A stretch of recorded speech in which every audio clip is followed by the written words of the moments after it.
Welcome back, or welcome if you're just joining us. This is The World This Week, and with us is Craig Kopitas of Quartz. Remind us again what Quartz is. Quartz is the business publication of the Atlantic Group, and we're launching in about 2-3 weeks. All right, we'll be covering the world. Covering the world. Covering the world. Okay. That's what we do. You cover the world. Régis Le Sommier also covers the world for Paris Match, the French news weekly magazine, which has been around a little bit longer. 63 years. Celestine Bolen is with us, freelance reporter, and Douglas Herbert, France 24 International Affairs editor. Honestly, it's not often that the non-aligned summit gets this exciting. Now, when we were kids in school, we learned of the 1955 Bandung Conference that led to the 61 initiative of developing nations to counter the East versus West divide of the Cold War. Let's just fast forward to 2012 and the decision to host the summit in Tehran. For Iran, a huge opportunity to break its isolation by the West, what with an A-list of dignitaries flying in, but it didn't all go according to script. Well, first off, there was the UN Secretary General taking his hosts to task over Israel. I strongly reject threats by any member states to destroy another, or outrageous attempts to deny historical facts such as the Holocaust. Claiming that another UN member state, Israel, does not have the right to exist, or describing it in racist terms, is not only utterly wrong, but undermines the very principles we have all pledged to uphold. Tell me honestly, Douglas Herbert, is that the feistiest you've ever seen? Yes, and he's been here at France 24. He was not near. I wish he had been that feisty. No, I mean, it's egg on your face for Iran in the sense, just at the moment they're hoping to use this as a propaganda exercise. Before Ban Ki-moon had arrived, you had Benjamin Netanyahu actually calling him, lobbying him not to go to this summit. He turned them all down. Everyone's like, oh great, he's going, and he shows up and he's blunt as ever. He basically takes him to task, not just on that, on human rights as well, on the nuclear program. He just ticked down the list of everything that could go wrong for Iran that did go wrong, that he could have brought up. All right, that was Ban Ki-moon. Yep. Then came Egypt's president, Egypt's new president, who had, by the way, no Egyptian president had been to Iran since the Iranian Revolution, breaking the old Sunni-Shiite divide. He dubbed Iran a strategic partner for his country. Important stuff. Iran gets praise from Mohammed Morsi, but not its ally Syria. Ladies and gentlemen, it is a moral duty to stand with the Syrian people against an oppressive regime that has lost its legitimacy. Now, this is where it gets interesting. That's not what ordinary Iranians heard on state television. France 24's fact-checkers researched the Farsi language translation for Syria. We came up with Surya, pardon the pronunciation. No, instead they heard Bahrain. Several times when Morsi said Syrian revolution, translators came up with Syrian sedition. And this Friday, the domestic press reported that when the Syrian delegation stormed out of the meeting in Ankara, they weren't really storming out. Rather, they were getting up to grant television interviews. The regime now has a problem since pro-Iranian militants at Tehran University have gone on to denounce what Morsi said. It's always a problem when you're having to denounce something that you haven't reported on, Celestine Bolen. It's called hoist by your own petard, right? That does it. No, I mean, I think it's amazing. And actually, again, I was just in the States to bring the sort of two of our topics together and was watching Fox News, and it was sort of extraordinary in its own right. But it was just what you were saying, how can, the UN Secretary General go? It's an absolute, betrayal, and, this is terrible, and, what is this? And this is, failure of Obama. I mean, they managed to bring all that in. But the point is, I think it's kind of it's sort of a, it's an endorsement of the better to keep talking and drawing them into the debate than excluding them from the debate. I mean, as in, I think his going there, sitting, sort of putting it to them directly, and not perhaps in front of their media or their public, But I mean, it'll seep out, it'll leak out, everybody will know, and it's embarrassing, and that's great. I think you're absolutely right on the fact of bringing them into the debate and having a worldwide conversation. Given by and the tone being set by the Secretary of the United Nations. And I think also for Ban Ki-moon, who's been there for quite a while at the head of the world body, it's also payback. I mean, how many times have we heard Ahmadinejad come to New York and deliver his speeches and about, everybody walking out, and Chavez, and everybody has to listen. And this time around, he comes to Ahmadinejad land and in this nice, mild manner. manner. I think it's wonderful because so he's not a feisty for Ban guy. Ki-moon, there must have been something he has held personally in him for quite a while. Right.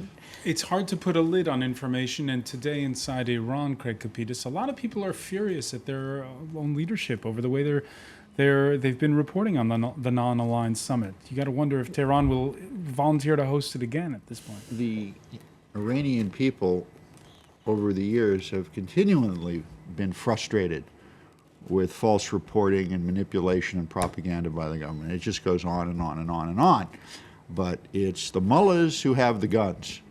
And what Ban Ki-moon did was terrific. It's the first time I've seen anyone from the UN actually load a weapon and fire. It was wondrous.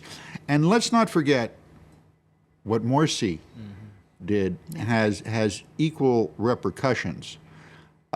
Americans were scared to death of this guy. They forget that he has a PhD from the University of Southern California. They forget that 2 of his children are American citizens. And the fear was that he was going to take his PhD in electrical engineering and go home and make bombs, metaphorical or otherwise, instead of rebuilding Egypt. I think what he said there, particularly there, sends a powerful message to Egyptian skeptics in the United States. That took a lot of guts to do what he did. And in France, too. I think Morsi has surprised everyone at this point. Right. No one was betting that he was going to be able to stand up facing the old military hierarchy. He actually stripped them from nearly all their powers inside Egypt. And I think this one has the potential of sort of letting a new player enter a debate that has really been stalemated. I mean, I really don't know where it goes from here, but I mean, when you scramble up the players and move them around a little bit, and you've got somebody representing a powerful, important, historically, economically, militarily, a country of that importance coming in and stepping into this debate in front of the mullahs, I think that's... And just to put this in it context... changes the game. Yeah, and just to put this in context here, lest anyone still think that Al-Assad and Morsi was friends with Iran in the first place. I mean, they still do not have diplomatic relations with them. We know that they broke that off in 1979 when they signed the Camp David Accords. They're still on very bad terms with Iran. And the other thing is technically it's sort of, it was his duty to go in a way. He saw it as his diplomatic duty because it was a coincidence in a sense that Iran was hosting it at this time. He didn't have to call Iran a strategic partner. Didn't. But it was only a visit of a few hours. It was sort of a flying visit. He left. Yeah, he left right afterwards. He didn't meet with Khomeini, which is interesting. He did meet with Ahmadinejad. Didn't meet with Khomeini. So maybe he ruffled a few feathers with the supreme leader there. But it's interesting. So it's just careful to make sure that we remind our viewers that Iran and Egypt are still very much estranged in world diplomacy. And there's no love throughout the region for the Iranians. I mean, right. But that he enters the Syrian argument with such force in such a forum, that's the main... Can he go further? Like, can Morsi be actually a power broker for the region? Because his economy is in dire strait, and he needs the Saudis also, so he can't really, play too much on that. And because, the Americans. Now, where did he go afterwards? He goes to China, to where the money is. Yeah. But one thing also is interesting is that you see Egypt rising on a diplomatic scale, and Turkey is actually not there. And Turkey it was supposed to be showing muscles, especially regarding to the Syrian crisis, and they're no show. And so maybe Egypt could be. Next. Turkey's also dealing with all the refugees that's right now. It has a right. massive refugee but problem. But they don't bring any solutions. Like right now, what Morsi does, he goes straight to Tehran and say, what he has to say about Syria. Interesting. All right, we will continue to follow that story. Before we go, one that's going to continue to unfold. There's definitely a copyright on the headline of the week, which goes to The Economist. The Economist, which headlines, iPhone, you copy, I sue. That editorial argues not every innovation deserves a patent, not every copycat deserves a punishment. And The Economist went to bed before Samsung got one back on Apple this Friday at Tokyo court, ruling that Samsung did not violate an Apple patent on that syncs mobile devices and computers, taking something of the sting off last week's landmark ruling in the US, which found that the Korean conglomerate basically copied key features of iPhone, including Apple's little rounded corner design on rectangles. That was a huge, huge ruling. Yeah, I'm split on this ruling, just in the sense that because I'm wondering, there are only so many options when you're designing these things. I mean, a tablet, right? It has to be somehow rounder or rounded. Right. It's going to be maybe rectangular. If you touch a screen, chances are you're going to scroll. There's only a limited number of options. I mean, do you actually have a patent? Can you have a patent on what you could say is almost a universal no-brainer of a design? Now, that said, Apple's probably genius, a lot of people would argue, is the simplicity, the fact that it created something that was so beautiful and so simple at the same time. And maybe that's what it should have patented. But, you could take issue with it. The Economist also, by the way, in that box, they had a box which was Samsung, which was another great headline when they were listing all the patent violations. But Craig Kapitas, that court case in the U.S., which has been dubbed, perhaps rightfully so, a landmark ruling, is it about Apple being right or Apple having the best lawyers? Apple having the best lawyers. It struck me that there was more than a soupçon of politics involved in that. Apple being American and Samsung being Korean? Well, yeah, but kind of skewed politics. I mean, let's go back to Romney for 1 second. He was calling the ghost of Steve Jobs last night. What he failed to mention, a great American innovator, business. What he failed to mention is all this stuff is made in Southeast Asia, taking lots of those American jobs he wants to bring back. They didn't bring that up. And that Steve Jobs also got his ideas, like for the mouse, from that's the way from Xerox.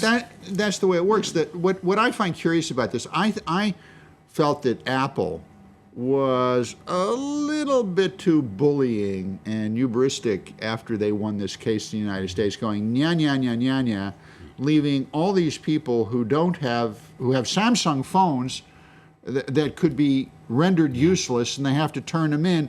And Apple in the We Conquer All is becoming more like Microsoft or the old IBM. I think it's not over yet. It's not over yet. Appealing, it's going to go. There's some guy sitting in Cupertino, California, in their headquarters, saying, and all these guys who have to get rid of their Samsungs, they're going to come and buy Apples. I don't think that's going to happen. That's not going to happen. No, it's not going to happen. But the message has been delivered. The message has been delivered, and that's the point. The competition is running scared, so say those who follow the industry closely. Now scared that Apple is going to sue them based on these newly validated and quite powerful patents, especially that design patent for the front face of the iPhone. A lot of phones look like that. So anyone with a phone that looks like that is worrying about lawsuits and is trying to redesign their phones to not look like that. So that's the big question. What are they going to look like? Sort of little rubber balls, triangular? or I don't know, tennis rackets. I mean, how do you get away with Tracy it? wristwatch code. That's right. Blow 'em in instead of But I mean, I touching think the point is it's in the same Economist article, and I won't find it quickly enough. But I mean, he says, we steal great ideas. I mean, that it's the whole business is a give and take. I mean, and to be a great designer is to take great ideas from all sorts of places, not just your own head. And Apple, from what you see from art Apple galleries. itself relies on Samsung. It uses Samsung chips and right. technology. There were dozens of lawsuits back in the late 1800s when Alexander Graham Bell invented the telephone.